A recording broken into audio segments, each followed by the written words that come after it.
regarde, non pas inquiet, je vous trouve serein ce matin. C'est pas que je ressemble un peu à Isabelle Chalençon, non? Un petit peu, parce que vous allez nous parler mode. Mais oui. Non. Ça devait Et arriver. vous avez un très beau mannequin à côté de vous. Anissa. Ça devait arriver, le foot est sur les podiums. Regardez ce que ça donne dans le Figaro ce matin. Oui. J'ai vu ça. Collection printemps-été 2018, défilé coché. J'espère que je dis bien le nom de la marque.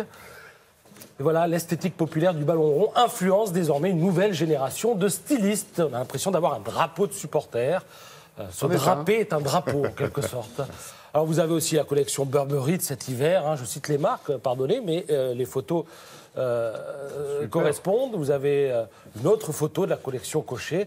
J'allais dire à la bonne heure, parce qu'à l'étranger, les relations entre le luxe et le foot sont beaucoup plus simples qu'en France, en Angleterre, en Italie. Les stylistes, les designers se revendiquent supporters de foot. Chez nous, c'est un peu plus compliqué. Le foot est associé à un public bas de plafond, j'allais dire. En tout cas, c'est ce que vous pourrez lire dans le Figaro ce matin. Et si la mode, ma foi, peut transformer un peu cette image, c'est pas plus mal. D'ailleurs, je dirais que l'image est déjà un peu en mutation parce qu'on a vu fleurir dans les stades des loges avec des gens bien sous tout rapport. Puis il y a des gens comme vous qui des parlent happy few, foot, etc. donc, ouais. Voilà, des gens comme moi qui parlent foot, c'est bien, ça fait remonter en gamme tout de suite ce sport. Alors sur le sujet, il faut lire aussi ce matin dans le Figaro l'interview de Gilles Pérez qui dit, et c'est vrai, en France, on nie l'aspect culturel du foot. Et cet aspect, il existe. Je rappelle que Gilles Pérez est le commissaire de l'exposition intitulée « Nous sommes foot » que vous pouvez aller voir jusqu'au 4 février prochain au Mucem à Marseille. Vous y verrez 400 œuvres, des photos, des objets qui ont un rapport direct avec le foot. Puis tant que vous êtes dans la région, poussez jusqu'à Nice, parce qu'à Nice, il y a un musée national du sport qui est situé à l'Alliance Riviera et qui est particulièrement agréable à visiter. Pas Laurent Blanc qui était de Nice? Il était au lycée là-bas, il me semble, non?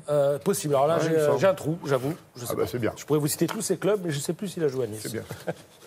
Alors, deux photos maintenant. Regardez, puisées dans le Figaro ce matin. À gauche, le site industriel du Puy-Rodolphe. C'est une des mines de potasse d'Alsace, en friche depuis 1976. À droite, le château Verdure, en Seine-et-Marne, un lieu privé, mais abandonné, comme on le voit sur cette photo. Et ces deux photos sont extraites du livre « La France abandonnée », qui regroupe 20 ans du travail d'un photographe qui s'appelle Sylvain Margaine. En fait, il a photographié tous les lieux abandonnés de l'Hexagone. Et ça donne des choses remarquables. Il a sélectionné 22 lieux.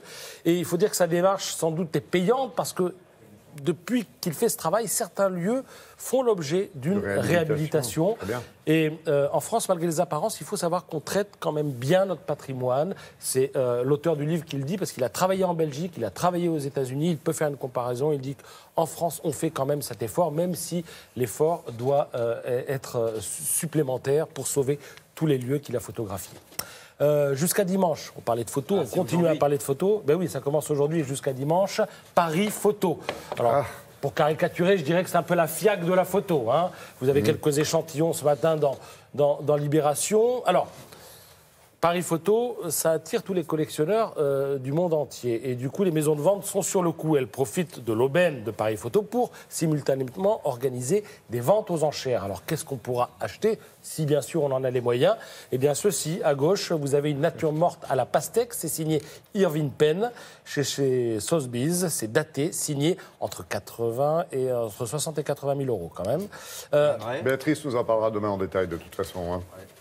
Alors, Man Ray chez Christie's, regardez, noir et blanche, 1926, entre 1 million et 1,5 million.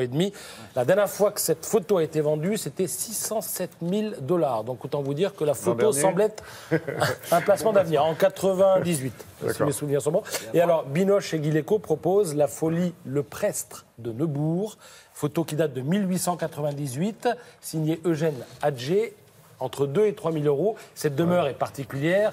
Elle a abrité un temps les amours de Rodin et de Camille Claudel. Aujourd'hui, la maison n'existe plus, ne reste que la photo. Merci beaucoup, Patrice.